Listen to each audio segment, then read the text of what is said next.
Lot 36, The Hungry Shadows, Part 1.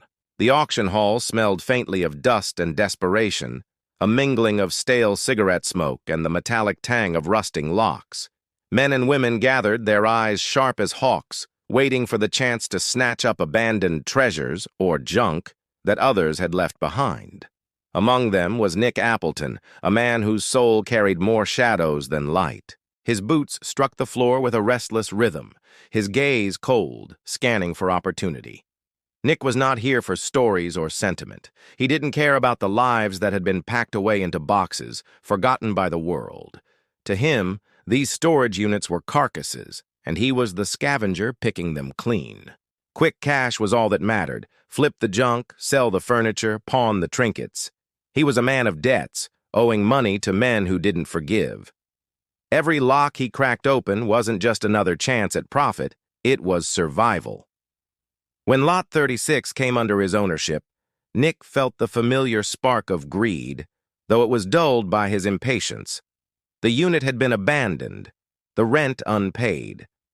He signed the papers with barely a glance, eager to dig through whatever misfortune had left it behind. He didn't know whose life had been locked away in those rusting doors, nor did he care.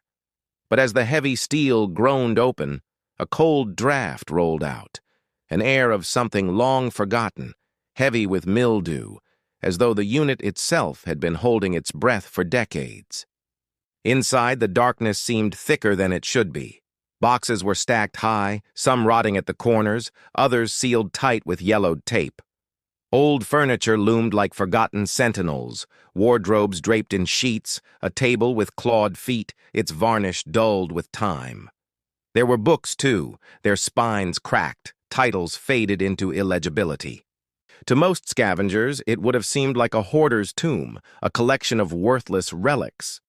But to Nick, value lay in weight, wood, metal, anything that could be hauled off and sold. Yet the deeper he went into the clutter, the more he noticed oddities. There were objects that didn't belong in a simple storage unit. Strange wooden carvings, their surfaces etched with spirals and runes he couldn't decipher. Candlesticks, blackened with wax that looked as if it had been left to burn for days without end. And books, so many books, that smelled not just of age, but of earth and rot, as though they had been buried and exhumed.